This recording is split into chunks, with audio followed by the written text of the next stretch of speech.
안녕하세요. 우리 서로 인사 나누십시다. 어서 오세요. 반갑습니다. 반가워요.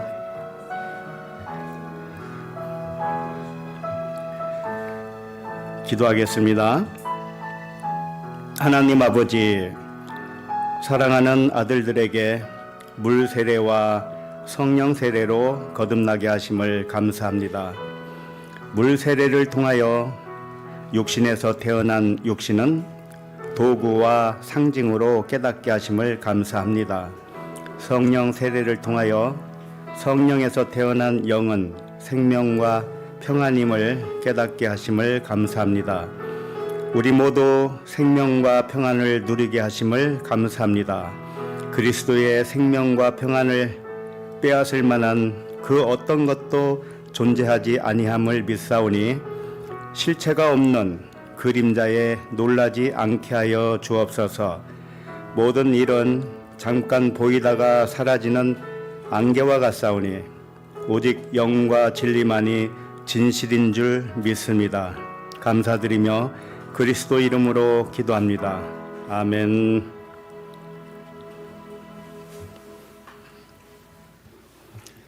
하나님 말씀은 사도행전 1장 9절로 11절입니다.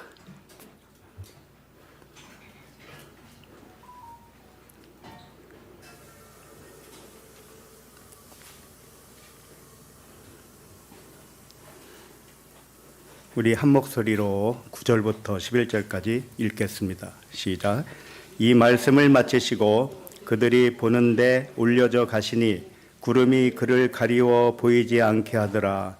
올라가실 때에 제자들이 자세히 하늘을 쳐다보고 있는데 흰옷 입은 두 사람이 그들 곁에 서서 이르되 갈릴리 사람들아 어찌하여 서서 하늘을 쳐다보느냐.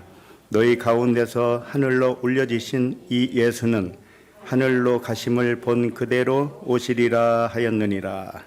아멘.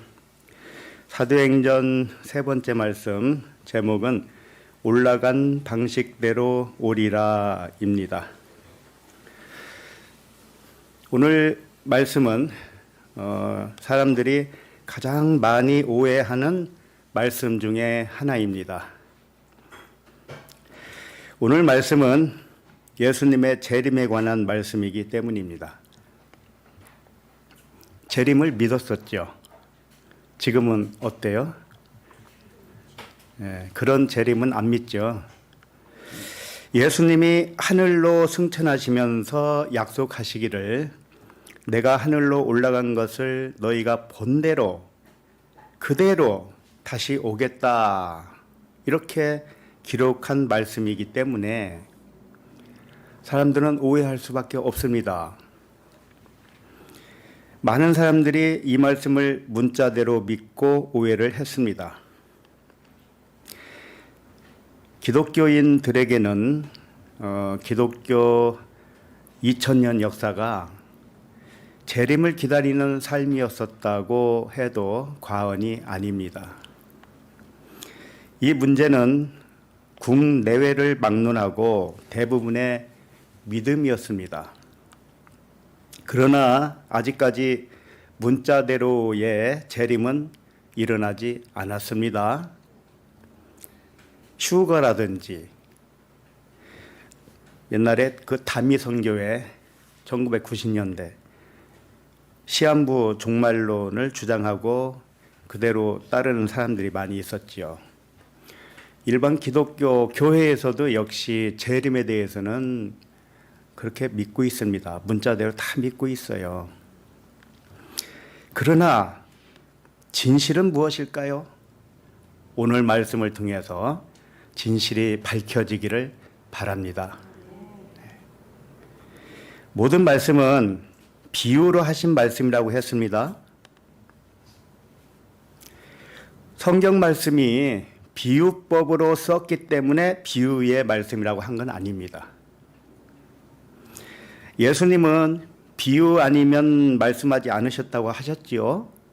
그러나 실제 보면 예수님은 비유만 말씀하신 게 아니거든요.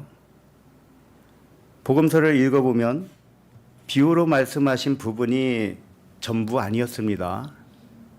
비유를 하지 않고 직설적으로 하신 말씀도 얼마든지 볼 수가 있지요. 그런데 왜 비유가 아니면 말씀하지 않았다고 하셨을까요? 그 이유는 비유법을 썼기 때문에 비유가 아니라 말씀이 너희 밖에 있으면 비유가 되는 거야, 이 말씀입니다. 우리가 성경 말씀을 보면서 그 당시에 있었던 이야기도 들리고 어떤 사건도 듣지 않습니까? 근데 그건 내 밖의 일이죠.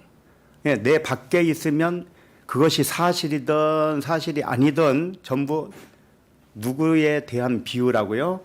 나에 대한 비유. 예를 들면 내 모습을 거울에 비춰서 나타난 내 모습은 나에 대한 비유죠. 거울에 비친 자기 모습을 보면서 나와 똑같은 사람이 저기 또 있네 이렇게 할 사람 없지요. 그럼 뭐라고 그래요? 거울 속에 나와 똑같은 사람이 있는 게 아니고 거울 속에 내 모습이 비쳤네 이렇게 말을 하잖아요. 그러니까 거울 속에 있는 내 모습은 내가 진짜지 거울 속에 있는 나는 가짜잖아요. 그림자죠. 그걸 비유라고 하는 겁니다. 이와 같이 모든 말씀은 나를 가리켜 기록한 말씀이기 때문에 비유가 되는 것이에요. 비유를 헬라어로 파라볼레라고 합니다. 파라볼레는 옆으로 놓았다, 옆으로 던져놨다 이겁니다. 나를 옆에 것으로 던져놓은 거예요. 그림자로. 여기 서 있으면 그림자가 생기잖아요. 그게 비유라는 뜻입니다. 그러므로 예수님의 고난과 죽음과 부활과 승천과 다시 오심은 나를 가리켜 기록한 비유입니다. 아셨죠? 이런 설명은 자주 했기 때문에 잘 아시리라 믿습니다. 오늘 제목이 올라간 방식대로 오리라입니다. 올라갔던 방식 그대로 다시 오신다는 거예요. 잘 생각해 보세요. 예수님이 산 채로, 살아있는 채로 몸이 승천하였다면 그것을 봤지요. 그러면 몸을 가지고 그대로 온다는 뜻입니다. 그런데 아직 오셨습니까? 아직도 안 오셨어요. 그런데 만약에 다시 오신다는 그 말씀의 뜻이 나에 관한 말씀이었죠. 그러면 내 안에서 이루어지는 일이죠. 그러면 예수님이 몸이 산 채로 올라간 것도 아니죠. 아니, 산채로 올라갔으면은 산채로 내려와야 맞다니까요. 그런데 산채로 내려오지는 않잖아요. 그러면 산 몸을 가지고 올라간 것도 아니죠. 의미상 그렇단 말이에요. 의미상. 사람들은 좀 머리를 좀 써보면은 금방 알 수가 있어요. 하나님이 그런 머리를 줬단 말이죠. 그러나 왜 못하는 줄 알아요? 영이 깨어나지 못하면 절대로 이해를 못합니다. 지금 제가 엄청난 말씀을 하고 있는 거 눈치채고 있습니까? 예수님이 몸을 가지고 이 땅에 오는 게 아니라면 몸을 가지고 올라간 것도 아니란 말이에요. 이제 큰일 났죠. 그러면 승천도 부인하는 것이고 재림도 부인하는 거 아닙니까? 네? 오늘로써 이제 토부와 인연을 끊을 사람이 생길 것 같아요. 전에는 동정녀 마리아가 그 육체의 처녀가 아니라고 했더니 나가신 분도 계시고, 이제 오늘은 승천도 승천이 아니고 재림도 그 재림이 아니다고 하니까 이제 나가실 분이 또 생기죠. 네, 그래서 제가 예언을 한 번 한 적이 있습니다. 여기에 남으실 분은 12명이라고 그랬어요. 그렇다고 숫자로 생각하지 마세요. 12이 뭡니까? 12이 아들만 낳는다는 뜻이에요. 아들, 12의 아들, 12 사도. 여러분들은 12 제자이고 아들이고 사도예요. 얼마나 귀한지 모릅니다. 이걸 믿다니. 네? 그래서 오늘 제목 말씀이 올라간 방식대로 오리라는데, 우리 성경 오늘 본문 끝에 보면 하늘로 가심을 본 그대로 오시리라 이렇게 되어 있죠. 그 말씀을 좀 줄여서 올라간 방식대로 오리라 이렇게 했습니다. 이 말씀을 나를 가리켜 하신 비유의 말씀이라면 이제 어떻게 적용을 해야 될지 우리 각자에게 적용하는 방식이 바르게 되기 위해서 말씀을 잘 살펴보도록 하겠습니다. 자, 그러면 9절을 한번 다시 읽겠습니다. 9절 시작. 이 말씀을 마치시고 그들이 보는데 올려져 가시니 구름이 그를 가리워 보이지 않게 하더라. 자, 이 말씀의 배경은 이렇습니다. 우리가 지난주 8절까지 봤죠. 그 8절 말씀이 뭐냐면 오직 성령이 너희에게 임하시면 너희가 권능을 받고 예루살렘과 온 유대와 사마리아와 땅끝까지 이르러 내 증인이 되리라 하시니라. 이거였습니다. 자, 그리고 이렇게 말씀을 하시고 바로 이어서 주신 말씀이 예수님의 승천 말씀이었습니다. 다시 말해서 성령이 너희에게 임하시면 권능을 받아서 내 증인이 되는 것인데, 성령이 임하는 것이 무엇인지 다시 한번 설명할게 하고 오늘 말씀이 주어진 거예요. 그러니까 9절에서 예수 자신이 하늘로 올라갔다가 올라간 그 방식대로 다시 오는 것, 사람들이 재림이라고 생각하는 것, 이 사건이 곧 성령이 너에게 임하는 사건이다, 이 말씀이에요. 아셨죠? 성령이 우리에게 임하시죠. 그게 재림이란 말이에요. 아셨죠? 그런데 실제로 구름이 가려워서 안 보이고 하늘로 올라가고 이런 묘사들이 있지 않습니까? 실제로 이걸 어떻게 생각할 거냐 이거지. 지금부터 잘 들어보시기 바랍니다. 예수님이 승천했다가 오시는 것은 성령이 임하는 것과 같아요. 성령이 임하는 건 뭐냐? 깨닫게 해준다는 의미예요. 우리가 영으로 왔는데 잠자고 있어서 영이 더러운 영이 됐습니다. 영이 어둠이 됐단 말이에요. 그런데 외부에서 하나님이 말씀을 하셔요. 그리스도의 말씀을 하셔요. 그 복음을 듣고 하다가 잠에서 깨어난단 말이에요. 이게 성령 임한 사건이에요. 아셨죠? 이것을 비유로 설명하기 위해서 예수님이 하늘로 승천하셨고 구름이 가리워서 안 보이고 너희들이 지금 뭘 보고 있냐? 하늘을 왜 쳐다보고 있냐? 이 바보들아 왜 하늘을 왜 쳐다봐? 그게 네 안에서 일어나는 일이야. 이렇게 설명을 했단 말이에요. 자, 그래서 성령의 임하심이 무엇인지 깨달은 사람은 더 이상 예수님의 재림을 기다리지 않습니다. 왜 그럴까요? 나 자신의 실체가 깨어나서 성령으로 믿어졌기 때문에 그렇습니다. 성령은 깨끗한 영이라는 뜻이고 영이 잠자고 있을 때는 더러운 영이라고 하는 거예요. 그걸 귀신이라고도 합니다. 마귀, 귀신, 사탄이라고 하는 거예요. 적그리스도라고도 합니다. 근데 깨어나서 진리를 받아들여요. 그리스도의 말씀을 받아들이고 복음을 받아들여서 자기 자신에게 일어난 사건으로 이제 믿어집니다. 그래서 내가 그리스도와 함께 십자가에 못 박혔나니 이제는 내가 사는 것이 아니요.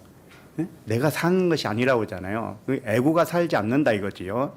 육신이 살지 않는다 이거예요. 내 안에 그리스도께서 사는 것이다. 이제 내가 육체 가운데 사는 것은 나를 위하여 나를 사랑하사 자기 몸을 버리신 하나님의 아들을 믿는 믿음 안에 사는 것이다. 그게 바울이 진짜 자신이 그리스도라는 말을 그렇게 약간 돌려서 말을 한 거예요. 예? 직접적으로 얘기하면요, 성경 더 이상 안 봅니다. 사람들이. 아, 이제 답 찾았다. 예수님이 오셔가지고 다른 말 안 하시고, 야, 너희들이 다 그리스도다. 이상 끝. 나 간다. 이러면 그 그리스도가 뭔지는 모르지만 믿기는 하죠. 믿기는 믿겠지. 믿을 사람이 있겠지. 근데 그리스도로 사라지진 않아요. 반드시 그리스도로 사라지려면 그리스도가 아닌 삶이 무엇이었는가를 알아야 됩니다. 그래서 예수님이 가르친 겁니다. 어둠이 뭔지를 배워야 돼요. 그래서 빛이 뭔지를 알게 되는 것처럼 한 말씀으로 되는 게 아니란 말이에요. 우리가 다 그리스도야. 이것을 믿었다고 해서 되는 게 아니고 그리스도로서 살아야지, 살아져야지. 그러려면은 실체를 알아야 돼요. 그리스도가 무엇인지 알아야 되고 하늘의 비밀도 알아야 되고요. 우리가 어둠으로 살았던 이 실체가 정말 가짜였나 이것도 돌아봐야 되는 것이고요. 그래서 시간이 많이 걸리는 겁니다. 성령이 임했다는 뜻은 밖에서 들어왔다는 게 아니에요. 성령이 밖에서 나에게 들어왔다는 게 아니고 내가 성령으로 깨어난 거예요. 알았죠? 그러나 밖에서 들어왔다고는 안 하지만 밖에서 들려준 건 사실이에요. 그리스도의 말씀을 들려줬습니다. 그러니까 무덤 속에 있는 자들이 아들의 음성을 들을 때가 온다. 그리스도의 말씀을 들을 때가 온다. 그러면 무덤에서 살아나리라 그러잖아요. 무덤이 우리 육체란 말이에요. 그래서 성령이 임했다는 것은 일어났다는 뜻입니다. 임하심, 나타나심, 또는 오셨다 이런 표현들이 뭐냐면 외부에서 오고 외부에서 임했다 이런 뜻이 아니에요. 절대 그게 아니고 내가 누워있다가 일어났다라는 뜻입니다. 일어났다. 알았죠? 일어나니까 나타났다. 이게 파루시아예요. 임하였다. 몰랐던 것이 드러났다. 밝혀졌다. 이런 것입니다. 우리는 원래 처음부터 완전한 영으로 왔기 때문에 외부에서 뭐 들어오고 자시고 할 게 없는 거예요. 다만 깨우는 소리만 들려야지요. 밖에서. 그래서 문 밖에서 내가 두드리니 그러잖아요. 졸지도 않고 주무시지도 않는 그 하나님이 나와 하나로 연결돼 있지만 나는 객체로 왔기 때문에 부분으로 왔기 때문에 잠자고 있었어요.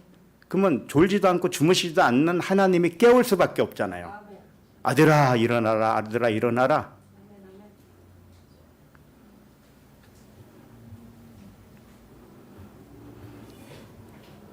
그러므로 결론으로 말하면 나 자신이 그리스도의 영으로 깨어나는 것이 성령의 나타남입니다. 그리고 오늘 본문과 같이 예수의 승천과 그리스도의 오심도 나 자신이 그리스도로 깨어 일어나는 의미입니다. 그러므로 시한부 종말론도 허구에 지나지 않는 것이고 공중으로 들림받는다는 휴거설 이것도 거짓말에 불과합니다. 지구상에 가시적으로 일어나는 재림은 큰 오해입니다. 오직 진실은 사람의 육체에서 잠자고 있던 그리스도의 영이 깨어나는 것입니다. 권능으로 복음을 전하게 된다는 그리스도의 복음뿐입니다. 구절을 다시 보시면은요, 이 말씀을 마치시고 그랬죠. 이 말씀을 하시고 이런 뜻인데 방금 했던 말씀을 이제 시청각 교제로 알려주겠다 그런 거예요. 8절에서는 성령이 너에게 임하면 권능을 받고 복음을 전하게 되겠다 이런 말씀이었죠. 성령이 임하심이 뭔지 내가 시청각 교제로 다시 보여줄게 이런 것입니다. 예수님이 하늘로 올라가고 구름이 가리워서 보이지 않게 되는 이 상징으로 그렇다고 해서 실제로 예수님이 산채로 올라갔다는 뜻이 아니에요. 그렇게 보시면 안 됩니다. 한번 생각을 해보세요. 예수님 자신이 육은 무익하니라 그랬어요. 살리는 건 영이니 육은 무익하다. 그래 놓고 자기는 그 무익한 몸을 가지고 꼭 승천해야만 되겠습니까? 누구 약 올리시는 거예요? 응? 내 권능은 이 정도야. 이거 보여주려고 한 걸까요? 그게 무슨 우리에게 유익이 됩니까? 응? 성경에 들림받았다는 사람들이 가끔 있죠. 에녹, 엘리야, 모세는 좀 제껴놓더라도 예수님 이렇게 있죠? 모세도 마찬가지예요. 이따가 살펴보도록 하겠습니다. 그런 분들이 창세기를 들어봤으면 아시겠지만 에녹이 그런 의미가 아니라고 그랬죠. 에녹이 300년 동안 하나님과 동행하면서 365세에 하나님이 데려가셨다고 그랬어요. 창세기 5장에 보면 족보가 쫙 나오는데 다른 사람들은 다 죽었다 이런다고. 몇 세에 죽었다 몇 세에 죽었다 이래요. 그런데 에녹은 무드셀라를 낳고 65년 동안 아이를 낳다가 무드셀라를 낳았어요. 그리고 300년을 더 하나님과 동행하다가 아이를 낳았다고 그랬어요. 그 아이의 이름은 없습니다. 그러다가 365세에 하나님이 데려가셔서 이 세상에 없다고 그랬습니다. 이게 무슨 뜻이에요? 승천했다는 뜻 아닙니까? 그런데 그 문자대로 보면 다 틀리는 말이란 말이에요. 창세기에서 이미 말씀드렸으니까 그 들어보시면 아실 거예요. 정말 하나님이 데려갔다 이런 뜻이 아닙니다. 영으로 취했다는 거예요. 영으로. 우리가 지금 이렇게 있죠. 우리도 들림 받은 겁니다. 우리가 어디에 있다고 그랬어요? 예, 하늘에 앉혔다고 그랬죠. 하늘에 앉혔다. 근데 물리적으로 하늘에 앉힌 바가 됐나요? 예수님은요? 마찬가지 거 아닙니까? 무드셀라는 에녹도 역시 그대로 살고 있는데 그 사람의 실체가 영으로 드러났다 이런 말입니다. 영으로 드러났다. 성령이 임하시면 그게 뭐라고 했습니까? 내가 일어났다라는 거잖아요. 영으로 깨어났다. 그러면 나의 실체가 영이지 육은 아니죠. 이게 들림받은 거예요. 이게 하늘에 앉혔다는 뜻입니다. 물리적인 이야기가 아닙니다. 여러분.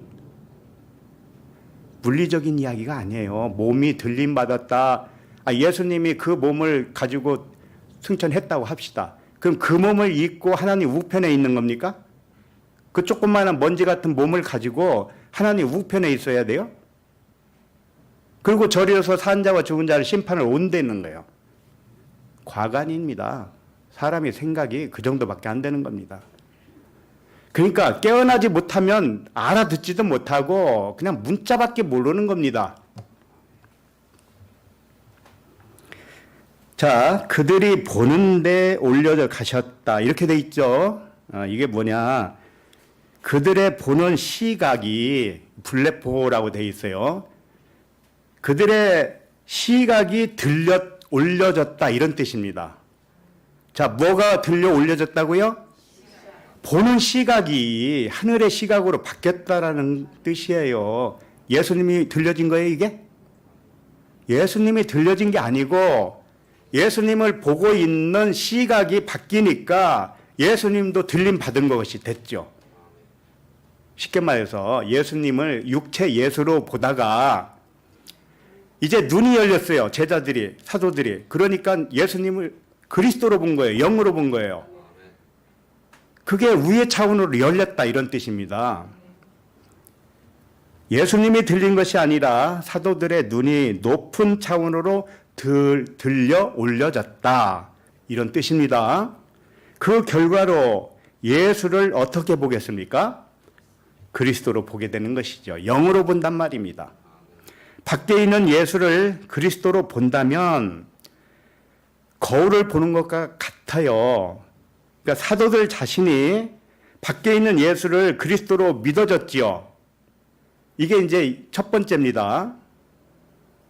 무슨 얘기인지 알아요? 우리들도 옆 사람을 볼 때 그리스도로 보지요. 그러면 그 보는 사람 시각이 하늘로 올라간 것이고 옆에 있는 사람도 위에 올라가 있는 거예요. 같이 함께, 그러니까 함께 육으로 죽고 함께 영으로 살아나는 것이죠. 예수님은 항상 거울이니까, 나에 대한 거울이니까 예수님이 올라간 차원으로 내가 보면 내가 그런 모습이 된 거예요. 이미 내가 하늘에 올라간 자가 된 거란 말이에요. 그 해석을 이렇게 해놓으니까 모르는 겁니다. 사람들이 다 속아요, 속아. 그리고 그 다음에 뭐라고 되어 있습니까? 구름이 그를 가리워 보이지 않게 하더라 그랬죠. 자, 구름이 가리워 그랬는데 구름이 가렸다는 뜻은 아닙니다. 가렸다는 단어가 히포람바노예요. 히포람바노. 이것은 아래 것을 위의 것으로 취했다. 아래 것을 위의 것으로 영접했다. 수용했다. 받아들였다. 이런 뜻입니다. 다시 말합니다. 구름이 가려서 보이지 않았다는 말이 아니라 구름을 위의 것으로 영접했다. 이런 뜻입니다. 그럼 구름이 뭡니까? 예수잖아요. 보이는 것이 구름이에요. 이 보이는 육체를 보이지 않는 것으로 영접했다. 그럼 무엇으로 영접했다는 거예요? 그리스도로 영접했다. 그리스도는 땅의 사람이 아니잖아요. 하늘 차원이잖아요. 다 우리 얘기를 하고 있습니다. 우리가 사람을 볼 때 육체를 따라 판단하지 않고 영을 따라 분별하기만 한다면 나는 하늘에 있는 자가 되는 것이고 그 사람도 하늘에 있는 자가 되는 것입니다. 함께 하늘에 앉힌 바 된 것입니다. 오늘 이 말씀을 하고 있는 거예요. 그래서 이 원어를 좀 보면은 옵달모스라는 단어가 있는데 그 단어가 여기서 번역이 안 됐어요. 옵달모스가 눈입니다. 눈. 그러니까 보이지 않았다는 말이 있지만은 눈 이야기는 없죠. 그러니까 의역을 한 거죠. 이것을 제대로 번역을 하면 이렇게 돼요. 구름을 위의 것으로 영접했기 때문에 눈으로는 볼 수 없었다. 이런 뜻입니다. 아포톤, 옵탈모스, 아우톤 이렇게 돼 있어요. 아포는 이제는 없다 이런 뜻이에요. 완성돼서 이제 떨어져 나가버렸다. 존재하지 않는다 이런 식이거든요. 완성됐다 이런 뜻인데 아포, 톤, 옵탈모스 눈으로는 볼 수 없었다 이런 뜻입니다. 그러니까 사도들이 예수님을 봤을 때 그들의 옵달모스, 그들의 눈으로는 이제 작별했다 이런 뜻입니다. 예수를 더 이상 육체로 안 보고 그리스도로만 보겠다 이겁니다. 자, 그러면은 그리스도가 이 세상에 더 이상 있는 존재가 됩니까? 의미상으로 없죠? 여러분도 마찬가지입니다. 여러분들도 서로 그리스도로 본다면 세상 사람들이 아닙니다. 더 이상 세상에 없는 거예요. 그게 에녹이었단 말이에요. 하나님이 데려가서 더 이상 세상에 없었다.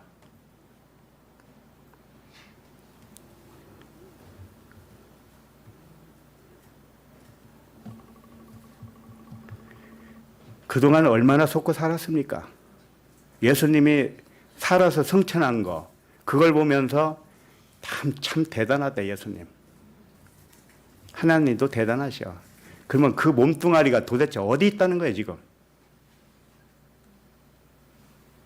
응?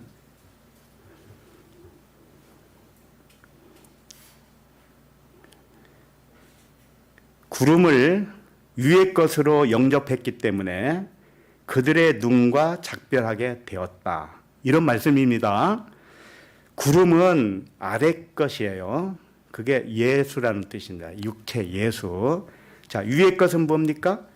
그리스도이고 영이죠. 진리죠. 이게 위의 것입니다. 그러니까 아래 것을 위의 것으로 봐요. 우리들이 이 세상을 볼 때 세상으로 보지 않고 하나님의 능력과 신성으로 본다고 그랬잖아요. 그게 바로 그 말씀입니다. 아래 것을 위의 차원으로 보는 겁니다. 아래 것을 위의 차원으로 보면 육체를 따라 판단할 게 있습니까? 없지요. 전혀 없습니다. 그 사도들의 눈을 열어서 육신으로 보는 차원을 영과 진리의 차원으로 높여주니까 육체 예수를 보는 눈이 사라지고 예수 안에 있는 그리스도만 믿음으로 보게 되었다는 말씀이 되겠습니다. 그러면 구름은 무엇인가 좀 구체적으로 말씀을 드리게 되면 구름 속에 무지개를 숨겨놨다고 그랬죠. 무지개를 두었다. 그 무지개는 뭐냐? 7 언약의 말씀이죠. 그리스도예요. 다시 말하면 무지개는 그리스도인데 7 언약 차원이죠. 자, 그런데 구름 속에 두었어요. 그럼 구름은 뭐냐? 증인이란 뜻이에요. 증언자. 오늘 말씀을 7 언약으로 볼 때 9절, 10절은 여섯째 날에 해당이 됩니다. 그리고 11절은 일곱째 날입니다. 여섯째 날은 사람을 창조했다고 그랬잖아요. 기억나시죠? 창세기에. 여섯째 날은 남자인 여자를 창조했다고 그랬습니다. 이건 무슨 뜻이냐? 남자는 그리스도의 영이요, 여자는 육체입니다. 아시죠? 그러니까 육체로 영이 오는 순간 남자이면서 여자, 이걸 인자라고 합니다. 사람이면서 하나님의 아들이라는 뜻이에요. 여자는 육체인데 뭐 육체의 의시라고 해도 같은 말입니다. 오늘 본문 9절 10절은 인자가 된 그리스도를 말해주고 있는 거예요. 인자. 그러니까 구름은 육체 예수입니다. 그러니까는 사람이죠. 그런데 구름 위의 차원으로 영접했으니 곧 그리스도로 영접했다는 뜻입니다. 예수를 그리스도로 영접했다는 뜻이에요. 이게 인자를 영접한 겁니다. 이게 여섯째 날이란 말이에요. 근데 예수님이 인자하면 예수님만 그런가요? 그걸 깨달은 내가 그렇단 말이죠. 내 안에 있는 일이니까. 이때부터는 보이는 만물과 세상을 그리스도로만 분별하는 때가 되는 것입니다. 이게 여섯째 날입니다. 여러분, 여섯째 날에 왔습니까? 일곱째 날은 뭘까요? 성령이 임하는 사건이죠. 올라갔다가 다시 오는 차원이죠. 내가 그리스도로 완전히 깨어나는 그런 상황. 그때가 일곱째 날이에요. 그래서 여섯째 날만 되면 어떻게 되느냐면 사람의 일을 육체를 따라 판단하지 않습니다. 그럼 어떻게 판단을 해야 되느냐? 모든 일을 하나님의 일로 생각을 해야 됩니다. 이것이 여섯째 날입니다. 여섯째 날에 오셨습니까? 네, 환영합니다. 육체를 따라 판단하기만 해봐. 다시 광야로 내쫓을 거야.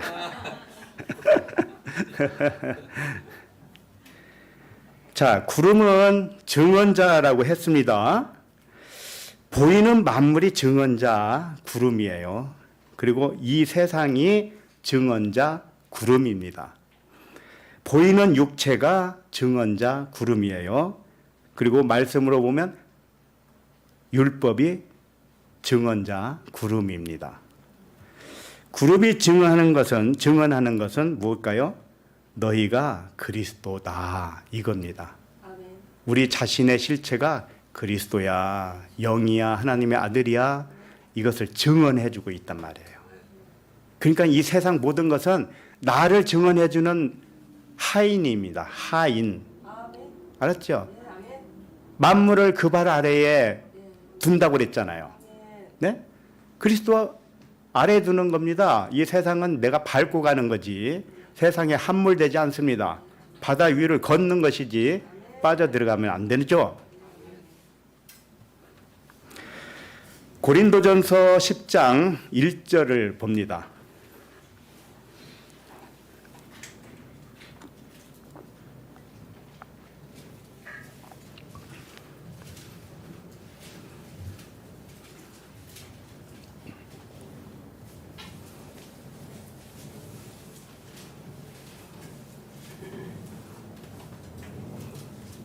고린도전서 10장 1절.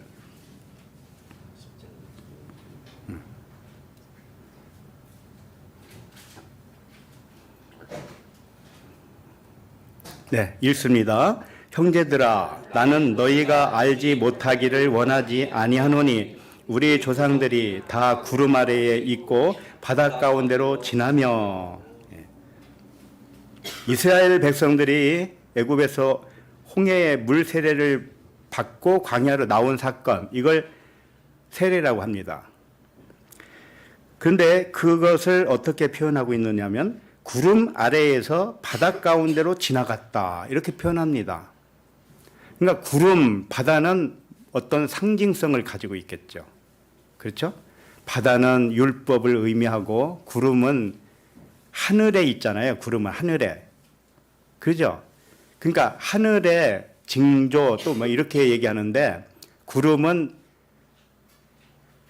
바다는 율법이라면 구름은 상징물이에요. 예를 들면은 율법 성전 있죠. 율법 성전. 또는 육체, 사람.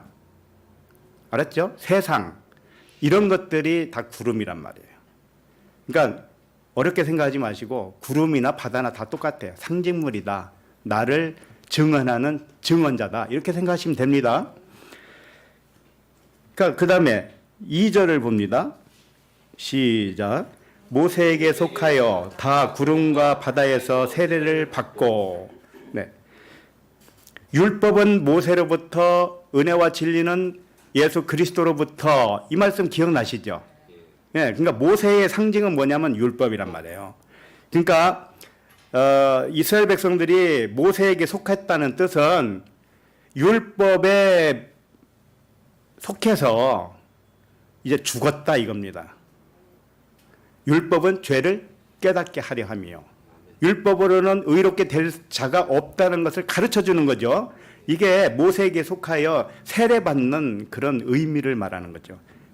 그래서 모세에게 속하여 했다. 율법에 의하여 세례를 받았다. 이 율법을 구름과 바다로 표현한 것이죠. 이제 구름이 뭔지 아시겠죠? 네.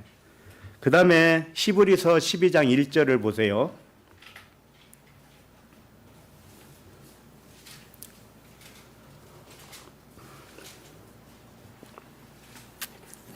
히브리서 12장 1절.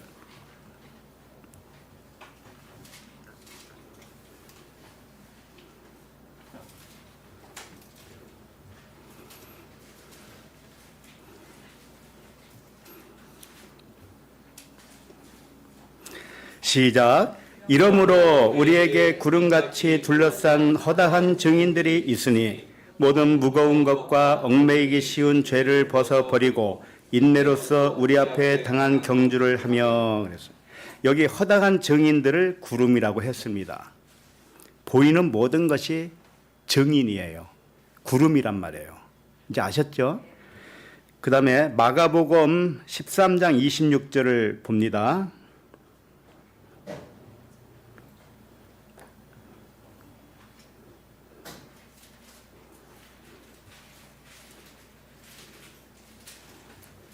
마가복음 13장 26절. 시작. 그때에 인자가 구름을 타고 큰 권능과 영광으로 오는 것을 사람들이 보리라. 여기서 인자라고 그랬죠. 인자는 예수 그리스도예요. 그 그리스도 예수라고 해도 되죠. 그리스도 예수가 구름을 타고 온다는 뜻은 보이는 만물, 세상, 육체, 율법, 이게 구름이잖아요. 증언자, 구름. 구름 안에서 구름을 타고 온다고 그랬는데 탄다는 뜻이 아닙니다. 이건 손오공처럼 구름을 타고 온다고 생각을 해서 이렇게 번역을 해놨는데 이게 N이라는 단어예요. N은 안에 그런 뜻이에요. 그러니까 무슨 구름을 타고 와요. 손오공도 아닌데. 그게 아니고 구름 안에서 이런 뜻입니다. 구름 안에서 그리스도가 깨어나는 표현이에요. 자, 우리 이 말씀이 다 나에 대한 증언이라고 했으니까 나 한 사람 생각을 해보세요. 구름이 뭡니까? 이 육체잖아요. 육체, 구름. 구름 속에 있는 영이 있죠. 나의 진짜 나. 영이 그러니까 구름 안에 있잖아요. 안에서 깨어난단 말입니다. 깨어나면 구름 타고가 아니고 구름 안에서 내가 온 거예요. 구름 안에서 온 거예요. 자, 그러면 데살로니가전서 4장 15절을 봅니다.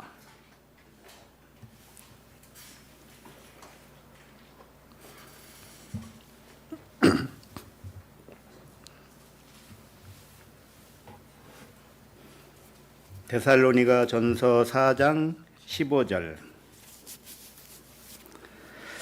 시작. 우리가 주의 말씀으로 너희에게 이것을 말하노니 주께서 강림하실 때까지 우리 살아남아 있는 자도 자는 자보다 결코 앞서지 못하리라. 일단은 문자로 한번 생각해 봅시다. 주께서 강림하실 때까지 우리 살아남아 있는 자도 자는 자보다 결코 앞서지 못한대요. 자, 그럼 자는 자는 누굽니까? 예를 들어서 오늘 주님이 재림한다고 합시다. 그럼 우리는 살아있죠. 근데 죽은 자들보다도 앞서지 못한대요. 이게 뭐예요? 죽은 자보다 우리 산 자가 앞서지 못한다는 거예요. 뭘 앞선다는 걸까요?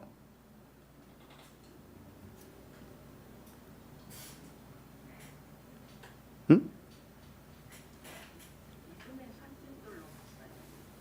17절을 보세요. 17절 보면 그 후에 우리 살아남은 자들도 그들과 함께 구름 속으로 끌어올려 공중에서 주를 영접하게 된다.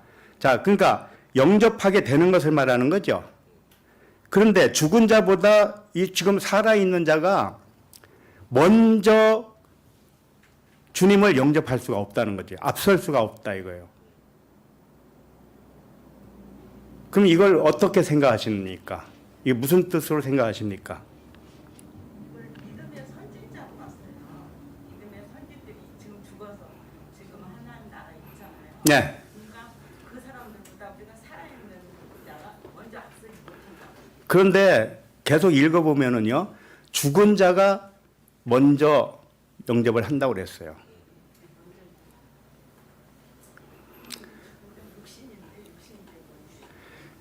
내가 무슨 말을 하려고 그러냐. 이 말을 문자적으로 하면 안 맞는다는 말을 하고 싶은 거예요. 아니, 산 자가 먼저지 왜 죽은 자가 먼저가 되는 거예요? 이상하지요? 그러니까 이건 가시적으로 주님이 재림하는 이야기를 하는 것 같은데 아니란 말입니다. 공중에서 배울이 영접할 이러니까 사람들이 그냥 속을 수밖에 없죠. 응? 휴거설이 나온 거예요. 이 말씀 때문에.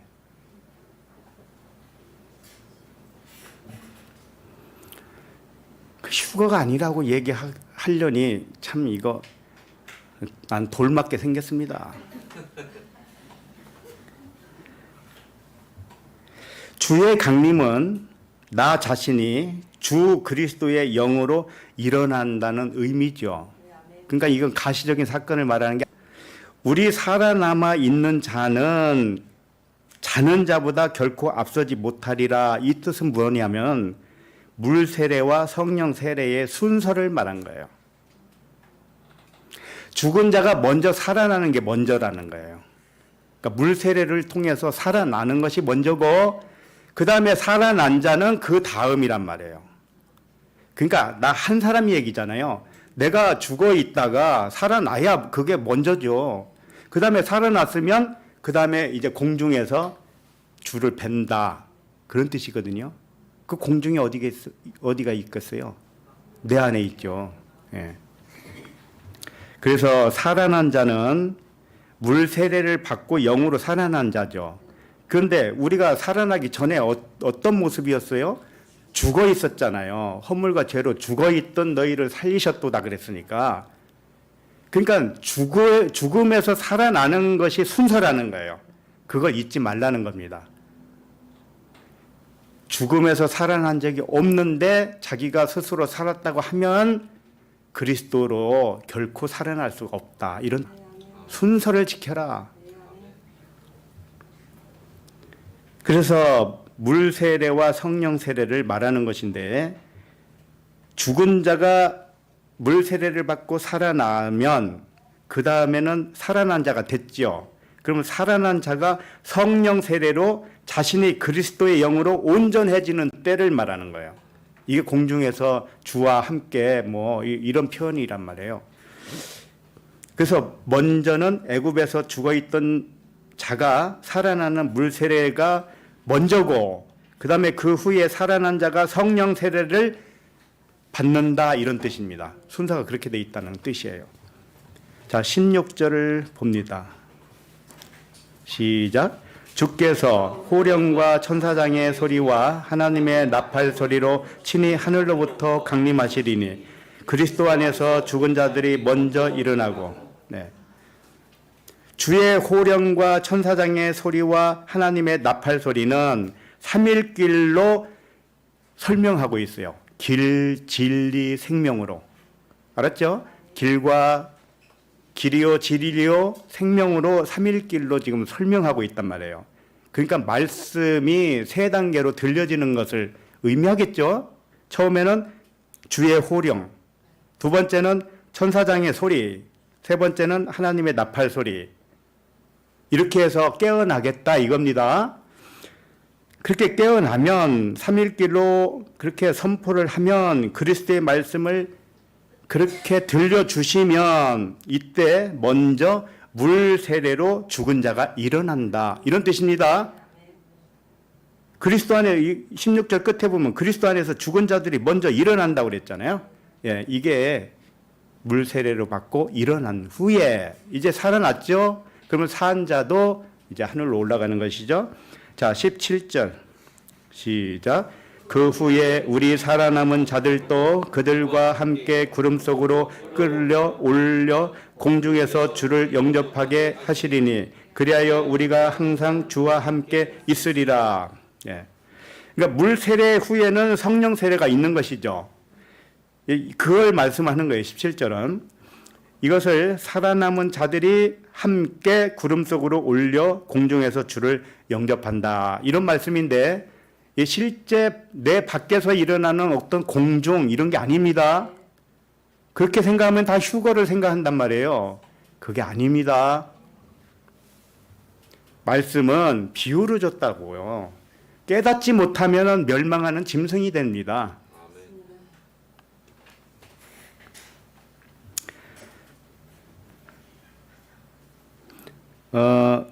이것을 살아남은 자들이 함께 구름 속으로 올려 공중에서 주를 영접한다, 이것을 문자대로 상상하지 마시기 바랍니다. 공중은 의미가 뭐냐면 보이는 것의 반대의 개념이에요. 보이는 만물의 반대 개념, 보이지 않는 것, 이걸 공중이라고 하는 겁니다.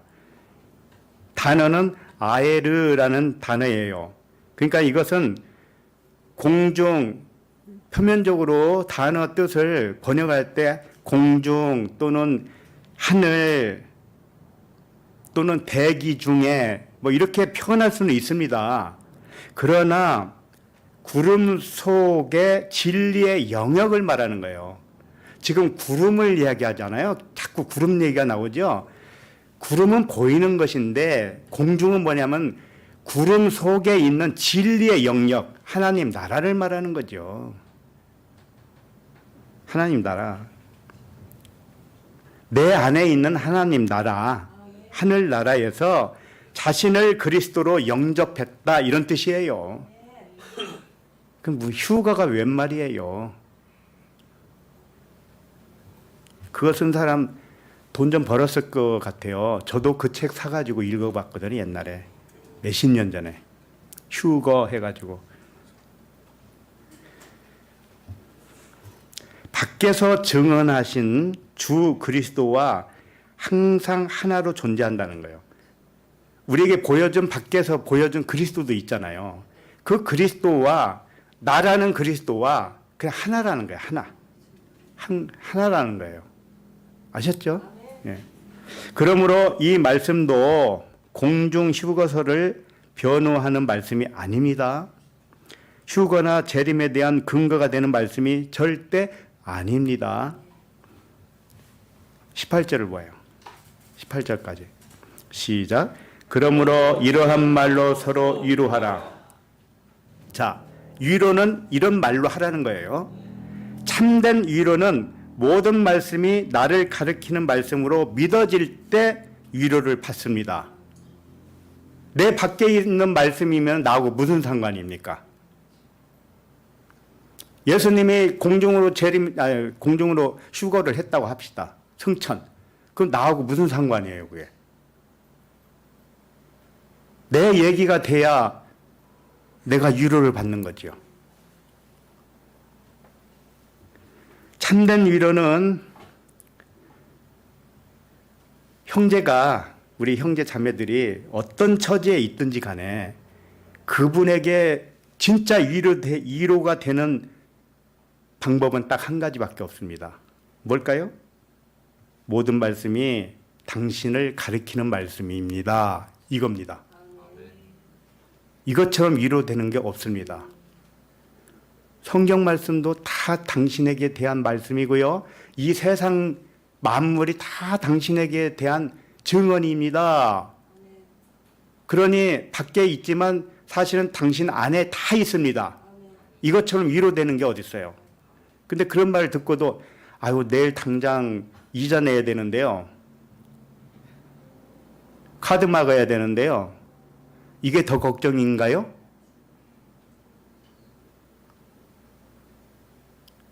당신 안에 다 있다니까. 왜 카드 값 걱정을 하고 있어? 왜?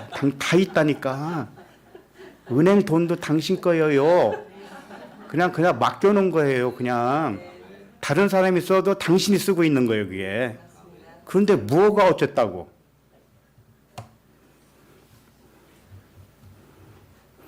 자, 그러면 본문으로 돌아와요. 본문으로 돌아와서 10절을 읽습니다. 10절. 시작. 올라가실 때에 제자들이 자세히 하늘을 쳐다보고 있는데 흰옷 입은 두 사람이 그들 곁에 서서. 다시 한번 말씀드리지만 실제로 예수님이 하늘로 올라갔다는 뜻이 아닙니다. 사도들에게 성령의 임하심을 다르게 표현하는 것이에요. 성령의 임하심은 하나님의 영이 나의 영을 깨워서 깨닫게 된 영을 깨끗한 영, 성령이라고 하는 겁니다. 그러므로 사도들에게 하늘문을 활짝 열어서 사도들의 내면을 변화시키는 사건을 지금 이렇게 기록한 거예요. 잘 들으셔야 됩니다. 예수님이 산채로 올라갔다 그런 뜻이 아니고 예수님을 바라보는 차원이 달라졌다는 말씀을 이렇게 표현하는 거예요. 그래서 원문에 보면 이 자세히 쳐다보았다가 제일 앞쪽에 나와요. 단어 자체가. 그러니까 자세히 쳐다보았다가 제일 먼저입니다. 자세히 쳐다봤다는 뜻이 뭐냐면 앞에 보이는 그 예수님, 육체가 보이죠? 육체를 보면서 자세히 봤다. 이건 관찰했다 이런 뜻이에요. 예수님의 의미가 무엇일까? 그동안 들은 말씀을 다시 생각해 본 거예요. 너희들이 그때는 생각나게 될 것이다 그랬어요, 예수님이. 그게 무슨 뜻이에요? 3년 반 동안 쫓아다니면서 예수님에게 말씀을 들었는데 그때는 깨닫지 못했어요. 그러다가 나중에 깨닫게 되는 것이 생각났다, 이렇게 표현한 겁니다. 자, 그러면 예수가 그리스도로 하늘의 존재로 깨달았다는 뜻입니다. 누가 봤을 때? 사도들이 눈이 그렇게 열려서 사도들이 변한 이야기를 하는 것이지 예수님이 승천했다는 얘기를 하는 게 아닙니다. 다시 말씀드리지만 예수님이 물리적으로 하늘로 올라갔다는 뜻이 절대 아닙니다. 쉽게 말하면 예수를 그리스도로 깨달았다는 말씀이에요. 에베소서 2장 6절에 보면 함께 일으키사 그리스도 예수 안에서 함께 하늘에 앉히시니, 이게 성도들의 이야기죠. 우리들이 그리스도 예수 안에서 함께 하늘에 앉혔다는 거예요. 언제요? 물리적으로요? 그런 적이 없지요. 그러면 예수님의 승천도 물리적인 이야기가 아니라는 거예요. 그쯤은 알 수 있지 않나요? 바본가요? 하기야 거의 다 바보지. 문자대로 믿으니까 바보지. 그래서 멸망하는 짐승이라고 한 거예요. 그런 사람들을 보고. 좀 호되게 말을 해야 깨어나거든요. 그래서 독사의 자식들아, 이렇게도 말씀을 하는 겁니다. 깨어나라고. 슬슬 얘기하면은 신심하다고 그래요. 또 어떤 사람이 그러는데 토보 말씀은 신심해서 못 듣겠다고. 그럼 어떻게 해요? 막 소리를 바락바락 질러야 되는 거예요? 욕도 해가면서? 참나. 그 옛날에 부흥 강사들이 왜 인기가 많았나 이제 알겠네. 욕을 잘했거든. 개라고 그러고 말이야. 그러니까 우리도 이 문자대로 그리스도 예수와 함께 하늘에 앉았다는 얘기는 아니지요. 물리적으로는 그렇게 되는 게 아니잖아요. 그러니까 우리의 의식이 초월적인 의식으로 변화된 상태를 비유로 표현한 말씀입니다. 사도행전 본문에 예수께서 하늘로 올라갔다는 표현도 실제 육체의 몸이 하늘로 올라갔다는 말씀이 아닙니다. 영적 상태를 알려주는 비유의 말씀인 거예요. 조금만 생각해 봐도요. 아니, 예수님이 그냥 몸을 가지고 승천한들 그게 뭐가 대수예요? 도대체가 그게 하나님이 능력이 이쯤 된다고 보여주고 싶은 거라고요? 아니, 그거 아니더라도 많이 있는데요. 이미 하나님 잘 알아요. 저 우주 만물 창조하셨다면서요. 그런데 무슨 뭐 산 사람이 한 사람 올라갔다고 해서 그 대수입니까?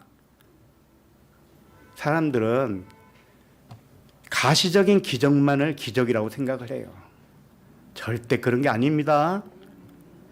내 내면 세계가 바뀌는 것만큼 위대한 사건은 없는 거예요. 예. 자, 10절을 다시 보시면 올라가실 때에 제자들이 자세히 하늘을 쳐다보고 있는데, 이것은 뭐냐면 올라갈 때 올라가는 모습을 자세히 봤다는 게 아니고 자세히 봤다는 게 제일 앞에 있다고 그랬잖아요.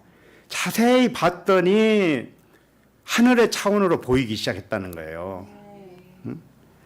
그때 흰옷 입은 두 사람이 그들 곁에 서서 그랬는데, 흰옷 입은 두 사람, 이 사람은 아네르라는 단어입니다. 아네르는 히브리로 말하면 이슈와 같아요. 남자란 뜻이에요. 남자. 남편, 남자, 그리스도라는 뜻입니다. 자, 그런데 흰옷 입은 두 사람은 그리스도 예수예요. 아셨어요? 그런 의미에서 영과 진리로 깨어난 우리들 한 사람 한 사람이 흰옷 입은 두 사람입니다. 남자인 여자라고 했잖아요. 우리가 남자이면서 여자.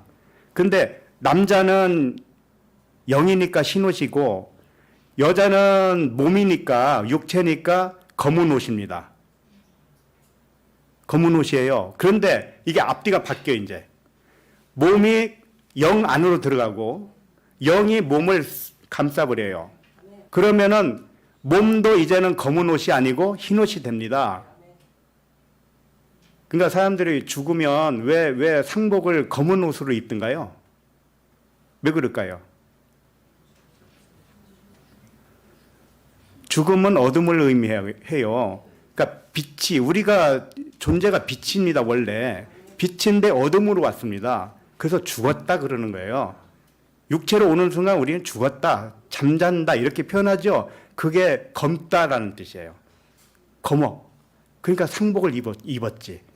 자고 있는 동안은 상복을 입은 상태로 있는 것입니다. 길거리 나가보세요. 상복 입은 사람이 얼마나 많은가. 다 죽어 있는데요. 그래서 흰옷 입은 두 사람은 이제는 내가 영이 깨어나잖아요. 그러면 육체도 몸도 부활의 몸이라고 해주는 겁니다. 부활의 몸. 몸을 처음에는 육신의 의식이 지배했는데 그 다음에는 영의 의식으로 지배를 하기 때문에 몸도 흰옷 입은 여자가 되는 것입니다. 그래서 여기서는 흰옷 입은 두 사람, 두 아네르, 두 남자 이렇게 말을 하는 거예요. 처음에는 우리가 남자이면서 여자였는데 나중에는 남자 둘이 돼버려요. 다 남자예요, 둘. 영도 남자, 진리도 남자가 이렇게 되는 것이죠.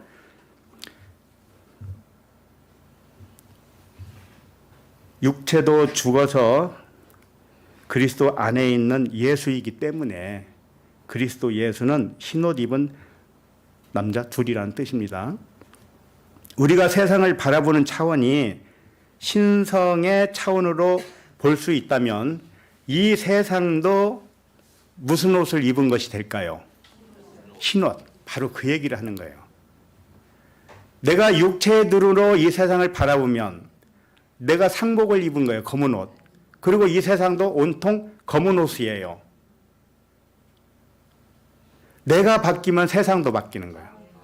그래서 검은 옷을 입고 있었던 나가 세상도 검은 옷을 입었겠죠? 그러면 세상이 나에 대해서 못 바뀌고 내가 세상에 대해서 못 바뀌면 검은 옷을 입은 상복 입은 자들은 다 죽은 거죠. 둘 죽고 이제 흰옷 입고 둘로 살아난 거죠. 그 어디나 천국이죠. 내가 천국으로 변하니까 온 세상도 천국으로 변합니다. 이게 하늘이에요. 이게 하늘에 앉혀서 있는 상태입니다. 장소의 이동이 아닙니다. 의미의 변화죠. 의식의 변화를 말하는 거예요. 자, 그러면 11절을 읽습니다. 11절. 시작. 이르되 갈릴리 사람들아 어찌하여 서서 하늘을 쳐다보느냐? 너희 가운데서 하늘로 올려지신 이 예수는 하늘로 가심을 본 그대로 오시리라 하였느니라. 예. 흰옷 입은 두 남자가 이제 진리로 말하고 있습니다. 갈릴리 사람들아 그랬죠. 근데 갈릴리 아네르예요. 남자. 예? 갈릴리에 사는 그리스도들아 이렇게 말하는 거랑 똑같아요. 자, 그러면 갈릴리는 무슨 뜻일까요? 그 전에 다 얘기했어요. 이게 갈랄이라는 단어에서 왔어요. 히브리어 갈랄. 갈랄은 뭐냐? 회전한다라는 뜻입니다. 회전. 그래서 성령의 수레바퀴를 갈랄이라고 그래요. 아셨죠? 그러니까는 성령의 수레바퀴는 보이는 수레바퀴는 아닙니다. 보이지 않아요. 회전하지만 회전하는 그림자가 없으니까 안 보인다는 뜻이죠. 그 성령의 운행이 있는 곳이 갈릴리라는 뜻이에요. 그래서 예수님이 부활하시면 제자들하고 만나는 곳도 갈릴리 해변이잖아요. 성령이 운행하는 곳, 성령으로만 만날 수 있는 곳, 성령의 운행하심으로 깨달은 깨끗한 영들아 그리스도들아 좀 이렇게 말하고 있습니다. 이르되 갈릴리 사람들아 어찌하여 서서 하늘을 쳐다보느냐. 이게 쳐다보느냐라는 단어가 엠블레포라는 말씀인데 말씀을 자세히 관찰한다 이런 뜻이에요. 자세히 관찰한다. 말씀을 자세히 관찰해 보면 알 수 있을 것이다. 이런 뜻입니다. 그러니까 이 말씀을 자세하게 상고했던 사람들이 어디에 있는 사람들이라고 그랬어요? 베레아 사람들이라고 했죠. 베레아에 있는 사람들은 데살로니가에 있는 사람들보다 더 너그러워서 간절한 마음으로 말씀을 받고 이것이 그러한가 하여 날마다 성경을 상고함으로. 베레아에 있는 사람들이 이제 이렇게 나타난 것은 하나의 샘플로 우리에게 말하는 것이지 전부 우리들이 그렇게 되는 사람들이에요. 그러니까 좋은 것은 또 붙여가지고 베레아 성전 해가지고 옛날부터 성경 공부하고 그랬잖아요. 귀신 쫓고. 베레아 아카데미 거기 갔다 오지 않은 사람이 거의 없어요. 나는 안 갔다 왔어요. 거기 갔다 왔으면 귀신 들렸을 거예요. 농담이고. 다 문자로만 알아요. 문자로만. 이와 같이 말씀을 잘 관찰했다. 상고했다. 이런 뜻입니다. 너희 가운데서 하늘로 올려지신 이 예수는 하늘로 가심을 본 그대로 오시리라 하였느니라. 다시 한번 말씀드리지만 예수께서 육체가 실제로 하늘로 올라갔다는 말씀이 아닙니다.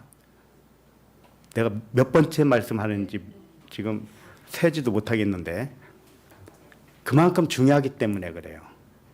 우리의 의식 속에 재림이라는 것이 자리를 잡고 있습니다. 단단하게. 근데 재림은 내 내면의 재림이야. 여기까지는 알았죠. 그러면서도 버리지 못한 게 뭔지 알아세요? 예수님의 승천. 살아서 승천했다. 이건 못 버렸지요. 오늘 박살 내는 거예요. 그래서 여러 번 얘기하는 겁니다. 사도들에게 하늘문이 열리고 예수를 그리스도로 보게 된 것을 이렇게 표현한 겁니다. 예수 또는 율법, 예수는 율법을 의미하고 이 세상을 의미해요. 율법을 자세히 관찰하고 상고하고 묵상해 보니까 모든 말씀이 그리스도 예수에 관하여 가리키고 있었구나. 이걸 알았던 겁니다. 이렇게 깨달은 것과 같은 방식으로 같은 너희 안에 나타나게 될 것이다. 오늘 말씀이 그겁니다. 하늘로 가심을 본 그대로 오시리라 그랬죠. 하늘로 가심을 본 그대로가 뭐냐면 하늘로 열려진 것이 무슨 뜻인지 깨달은 대로 온다 이런 뜻입니다. 근데 오는 것이 외부에서 오는 게 아닙니다. 내 안에서 드러난다. 일어난다. 나타난다. 이런 뜻입니다. 단순히 몸이 하늘로 올라간 것처럼 똑같이 재림할 것이라는 말씀이 아닙니다. 이것을 문자대로 믿어서 예수님이 승천한 곳이 이스라엘의 감난산이라고 그래요. 이제 다음 주부터 살펴볼 게 뭐냐면 감남원에서 내려오는 겁니다. 그러니까 예수님이 승천한 것처럼 보인 이곳이 어디예요? 감남산, 감남원. 지금 감남산에서 이야기하고 있는 거예요, 이게. 그러니까 거기서 내려와 이제. 내려오면 어둠으로 되는 거예요. 감남원은 이제 빛이잖아요. 그리스도잖아요. 그리스도에게서 내려와. 우리가 하늘에서 영인데 이 세상에 내려오잖아요. 그러면 어둠으로 내려오는 거예요. 그래서 다음 주는 감남원에서 예루살렘에 내려왔다 이렇게 하는 거예요. 이게 첫째 날입니다. 성경은 얼마나 정확한지 몰라요. 예? 첫째 날에서 일곱째 날까지 계속 굴러간다고 그랬잖아요.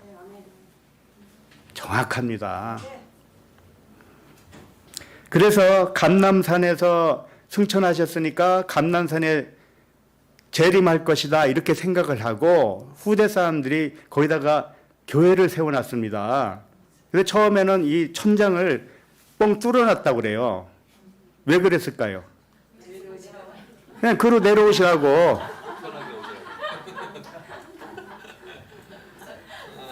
근데 나중에 이슬람이 거기를 장악해가지고 뚜껑을 또 덮어버렸어요. 재림 못하게.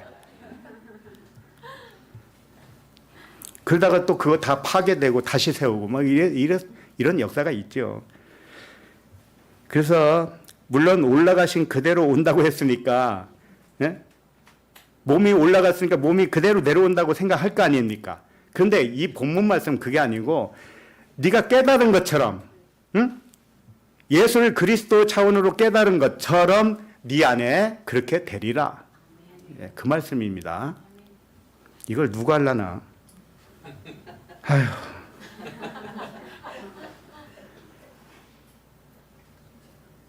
하늘로 가심을 본 그대로 오시리라 하였느니라. 이게 예수를 통하여 가르침을 받고 말씀을 자세히 관찰해 봤더니 예수가 그리스도였네. 모든 말씀이 그리스도를 가리켰네. 이걸 알았어요.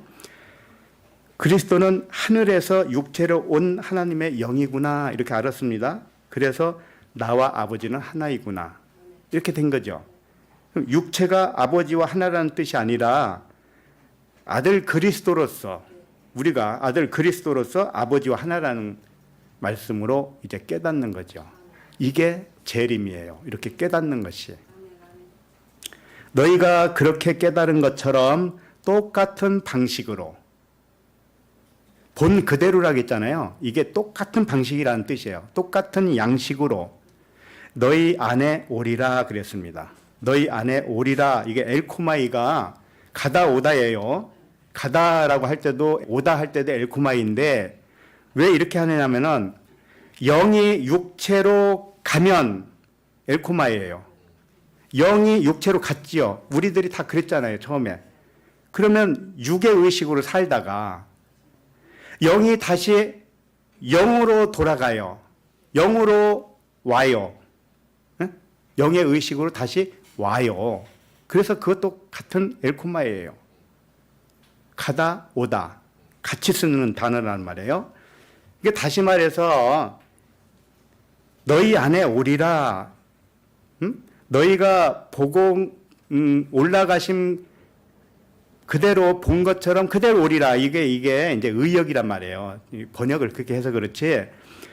다시 말하면 너희가 그렇게 깨달은 것처럼 똑같은 방식으로 너희 안에 나타나리라. 이 말씀입니다. 그래서 오늘 제목이 올라간 방식대로 오리라 그랬잖아요. 응? 다시 말하면 깨달은 방식 그대로 네 안에 나타나리라. 이제 이런 말씀입니다. 예수 그리스도의 증언을 통해서 예수가 그리스도로 하늘에 앉는 것처럼, 의미상으로 앉는 것처럼 그 방식 그대로 너희의 영이 하늘의 차원으로 하늘에 앉아있게 되리라. 오늘 말씀이 그런 말씀이에요. 이와 같이 하늘에 앉아있는 상태가 일곱째 날 안식에 들어간 것입니다. 그래서 오늘 말씀 끝에는 일곱째 날이에요. 그러므로 11절은 일곱째 날인데 우리가 일곱째 날은 만만치 않구나. 여섯째 날도 만만치 않았잖아요. 그렇기 때문에 하나님이 자꾸 보여주는 거, 이게 설명을 해주시는 겁니다. 너의 의식이 변하라, 변하라. 땅에서 하늘로 올라가, 제발 좀. 땅을 보는 눈은 땅하고 결별해야 돼요. 아셨죠? 그러면 결별하면 땅에서 살지 말라는 뜻이에요?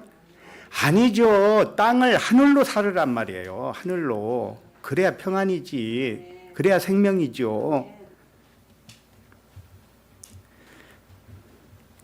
이 오늘 본문 말씀 너무 중요하기 때문에 세 절만 가지고도 하는데 진짜 할 말이 많아요. 다 뒤져볼 수도 없어요. 너무 많아서. 복음서에서도 막 숱하게 그런 말씀을 하셨고요. 승천과 재림에 대한 것처럼 말세 뭐 이런 것도 나오고. 근데 예수님의 재림설, 이걸 문자대로 보아도 맞지 않는다는 것을 좀 보여드리고 싶어요. 지금까지 내가 설명한 것은 그건 당신의 해석이지. 실제 그러겠어? 이렇게 반문할 수도 있습니다. 자, 그렇다면 그럼 문자대로 하자고요. 문자대로 하는데 안 맞으면 어떻게 하겠습니까? 500원?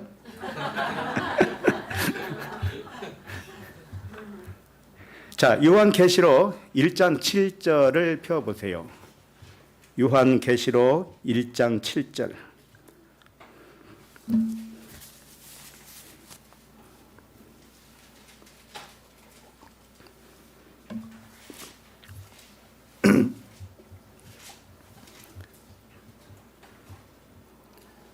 찾으셨죠?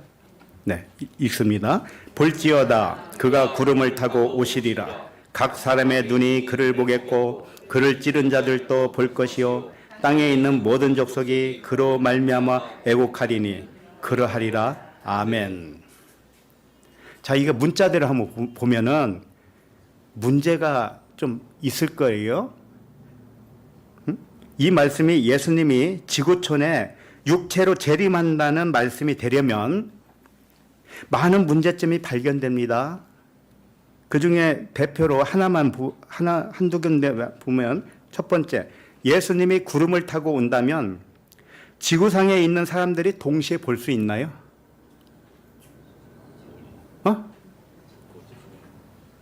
동시에 못 보잖아요. 인터넷 방송. 아, 그것도 좋은 방식이네요. 아, 예. 인터넷 없는 집도 있는데 그때 잠자고 있으면 못 보잖아. 어? 그럼 또 재방송 해줄라나?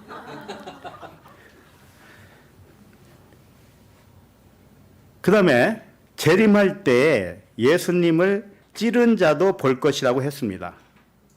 예수님 찌른 자가 누굽니까? 로마 군병들 아닙니까? 근데 로마 군병들이 2000년이 지난 지금까지 살아 있다는 말씀입니까? 앞으로 1000년 후에 재림하면 어떻게 해요? 1000년 동안 더 살아야 되네? 한 3000년을 살아야 돼요? 이게 말이 됩니까? 아니죠. 안 되죠, 말이. 그러므로 지구의 땅에 예수님이 재림할 것이라는 교리는 오해를 넘어서 사기치는 것과 같습니다. 사람을 협박하고 말세가 가까이 왔으니 주에게 충성을 다하여 깨어 기도하라고 합니다. 안 그렇습니까? 그러나 그런 가르침은 주를 폭행하고 있다는 것을 아셔야 돼요. 모르고 하는 것은 하나님을 폭행하는 거예요. 그래서 바울이 그랬습니다. 나는 폭행자요.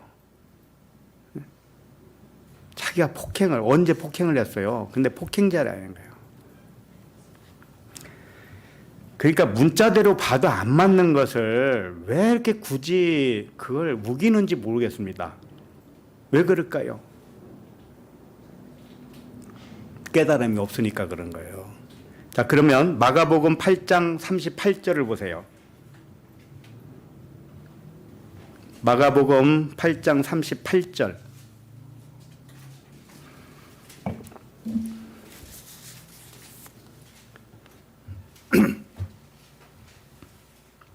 시작. 누구든지 이 음란하고 죄 많은 세대에서 나와 내 말을 부끄러워하면 인자도 아버지의 영광으로 거룩한 천사들과 함께 올 때에 그 사람을 부끄러워하리라. 자, 인자가 아버지의 영광으로 거룩한 천사들과 함께 온다는 이때가 언제입니까? 소위 말해서 예수 재림의 때잖아요. 맞죠? 예. 그 다음에 9장 1절을 읽어봅시다. 9장 1절 시작. 또 그들에게 이르시되 내가 진실로 너에게 이르노니 여기 서 있는 사람 중에는 죽기 전에 하나님의 나라가 권능으로 임하신 것을 볼 자들도 있느니라 하시니. 자, 예수 재림 때 여기 서 있는 사람 중에는 죽기 전에 볼 자도 있다는 것입니다. 그런데 2000년이 지났습니다. 그 당시 예수님 계실 때 살아있는 사람이 지금도 있을까요? 그러니까 이게 맞지 않는 말이죠. 근데 왜 재림을 기다릴까요? 2000년 전에 거기 서 있는 자 중에 아직도 죽지 않은 사람이 있단 말입니까? 이와 같이 말씀을 표면적인 문자대로 보면 앞뒤가 맞지 않기 때문에 억지로 해석을 해서 사람의 교리로 관철시키려고 합니다. 그러니까는 눈 크게 뜨고 봐도 이게 안 맞는데 그걸 보면서도 승천과 재림을 표면적으로 붙들고 있어요. 지금까지도. 그러나 이런 질문을 할 수 있죠. 예수님의 지상 재림은 믿지 않지만 예수님의 승천은 사실이지 않을까요? 아직도 이렇게 생각하실 분이 있을 것 같습니다. 왜? 2000년 동안 있었던 교리입니다. 교리. 사도 신경을 보세요. 저리로서 산 자와 죽은 자를 심판하러 오시리라. 심판. 근데 하나님은 아무도 심판 안 해. 이랬단 말이에요. 그 말은 왜 또 빼먹어요? 심판하는 자가 따로 있으니 네 말이니라 그랬단 말이에요. 심판하는 자가 누구야? 네 말이 심판하더라. 네 말이 너를 심판하는 거지. 나는 아무도 심판 안 해. 왜 이런 말은 왜 빼먹어요? 근데 재림이 와가지고 심판하러 온단 말이에요. 하나님이 할 일이 되게 없네요. 차라리 만들지를 마시지. 우주 만물을 만들지를 말지. 만들어 놓고 심판을 해요. 지옥에 쳐넣어요.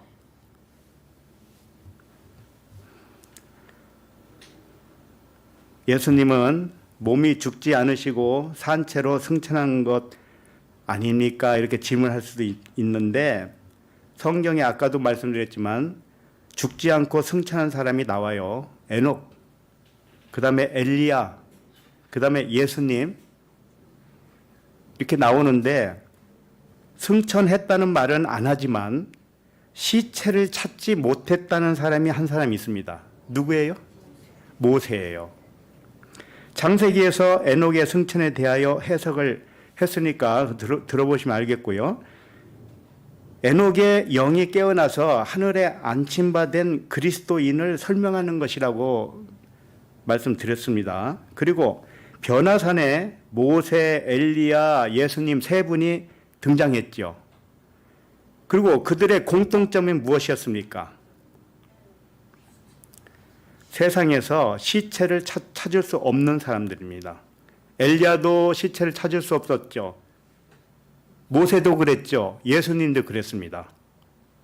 맞죠? 이 세 사람이 변화산에서 몸이 하얗게 변했습니다. 이것이 무엇을 의미할까요?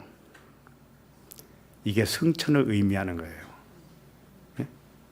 하얗게 변했다는 게 승천이란 말이에요. 그러니까 지금 변화산에서 무엇을 말하고 있겠습니까? 얘들아, 우리가 몸을 입고 이 세상에서 그대로 승천했다는 이야기가 아니야. 변화되는 것을 말한 거야. 이것을 보여준 사건이 변화산의 사건이란 말이에요. 사람들이 못 깨달으니까 그렇게까지 하신다니까요.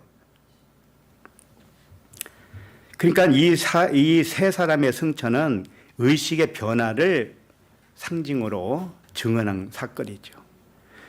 유다서 1장 9절을 펴보세요.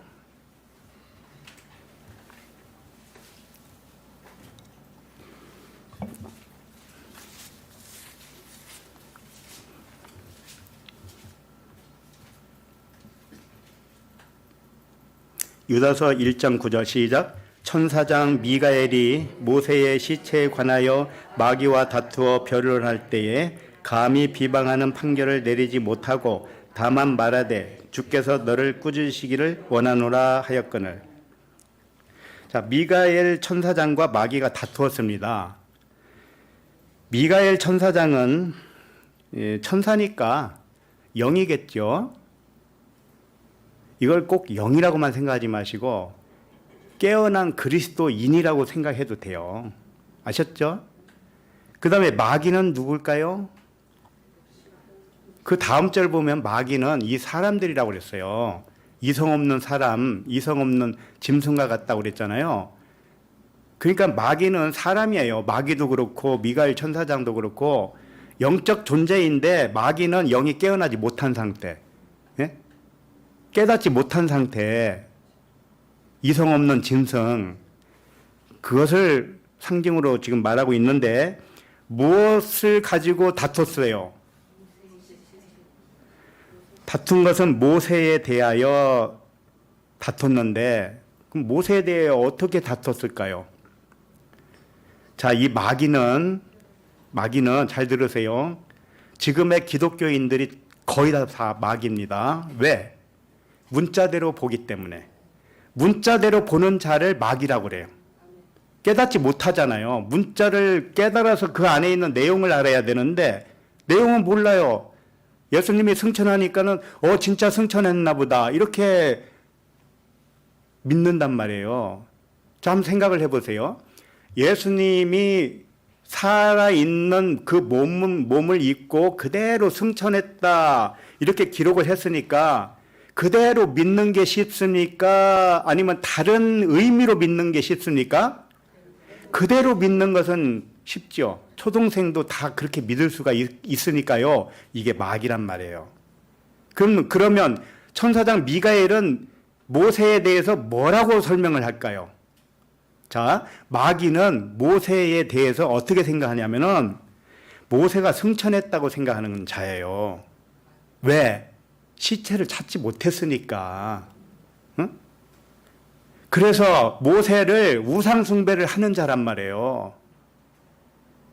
모세를 승천했으니까. 우리도 그랬지만 기독교인들이 예수님을 우상 이상으로 생각하는 이유가 뭡니까? 산 채로 승천했으니까. 이것처럼 엄청난 사건이 어딨냐 이거죠. 우리들은 범인이기 때문에 근접도 할 수 없는 일을 예수님은 하시지 않았느냐 이거잖아요. 그게 지금 이 마귀가 모세의 시체가 없는 것을 들어서 승천했다고 모세를 우상으로 삼는 겁니다. 예수를 우상으로 삼듯이 똑같습니다. 자, 그런데 미가엘은 이 기록은 상징으로 쓴 거란다 이렇게 설명을 했을 겁니다. 그런데 안 믿어요. 이 마귀가 안 믿어요. 깨닫지 못하니까 안 믿어요. 그러니까 모세의 그 시체가 찾지 못했다는 것을 미가엘은 자꾸 설명을 했을 겁니다. 모세를 통해서 영적인 일을 깨닫게 하기 위한 조치였지 이렇게 설명을 했을 거예요. 그런데 실제로 모세가 살아서 승천한 것이 아니라 진리를 설명한 것이지 이렇게 했는데 마귀는 안 믿어요. 그랬더니 뭐라고 했어요? 마귀가 안 믿고 복음을 받아들이지 않아요. 그리고 자꾸 우기니까 나는 더 이상 변론하지 않겠다. 이 일을 주께 맡겨서 너를 꾸짖기를 바란다. 이게 무슨 뜻이냐면은 그 마귀가 사실은 주예요. 깨어나면 주라고요. 그리스도니까 전부 다. 알았죠? 그러면 깨어나면 자기가 자기를 꾸짖는 거죠. 알았죠?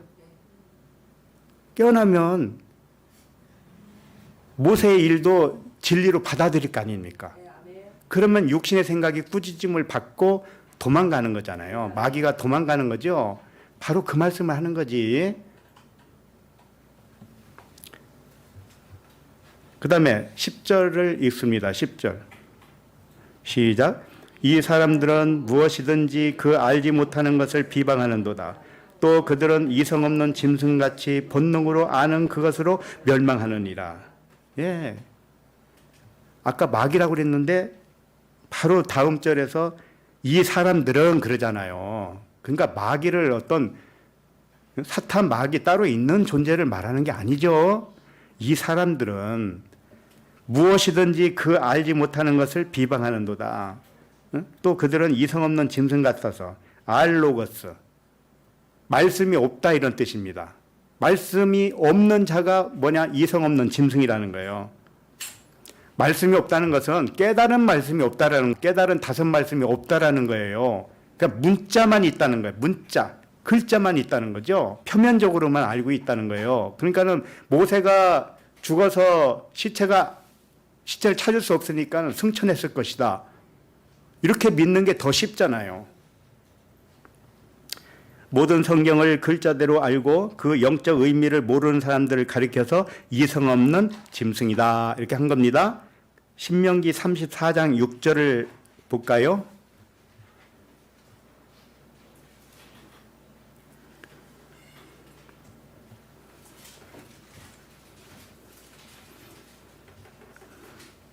신명기 34장 6절.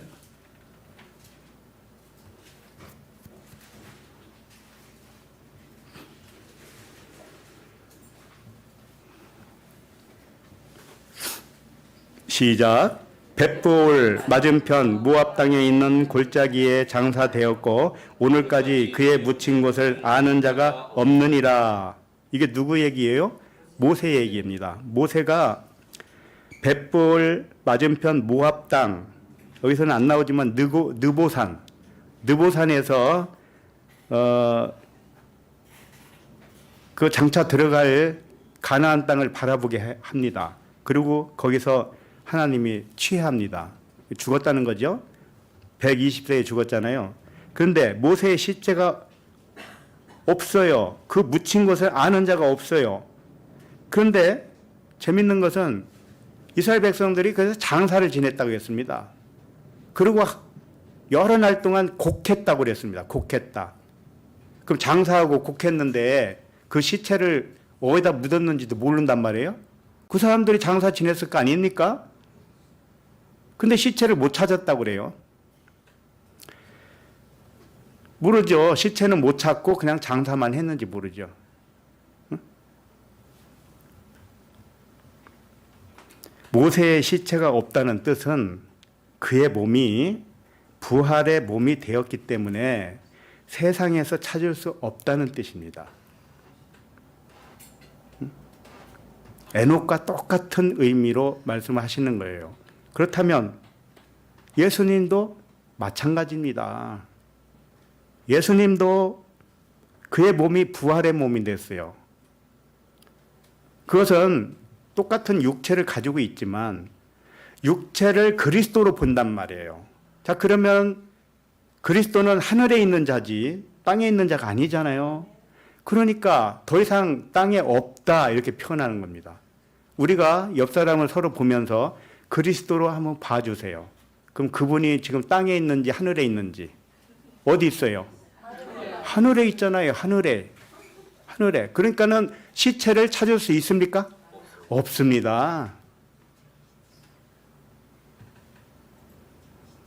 이렇게 깨닫는 것은 아무나 깨닫겠어요? 아무나? 네? 그래서 너희도 아직 깨닫지 못하느냐? 예수님이 가끔가다 하신 말씀이 있었다니까요.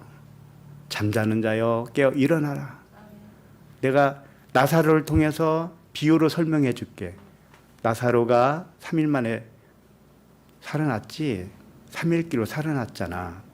너희도 또 똑같은 거야. 너희들이 나사로야. 그것을 예수님 자신이 요나의 표적으로 또 한 번 말씀하시네. 요나의 표적. 3일길로 육이 죽고 영으로 살아나는 그 표적. 모든 것이 요나의 표적 하나밖에 없다고 그랬어요. 그래서 우리들도 이미 세상에 없는 자들입니다. 축하해 주시기 바랍니다. 오직 하늘에 앉은 바 된 그리스도인들입니다. 네, 기도하겠습니다. 하나님 아버지, 예수님을 통하여 진리를 증언해 주심을 감사합니다. 우리가 본래 하나님의 본체로 있다가 자신의 영을 부분으로 육체로 부음받은 우리들이니 이제 육에서 다시 영으로 올라가게 하심을 감사합니다. 이제는 우리가 세상에 있는 자들이 아니요 세상도 하늘나라로 깨달아서 그 어디나 하늘나라에 거하게 하심을 감사합니다. 세상에 일어나는 모든 일을 사람의 일로 생각하지 아니하고 모든 일을 하나님의 일로 생각하여 생명과 평안이 넘치게 하여 주옵소서. 감사드리며 그리스도 이름으로 기도합니다. 아멘.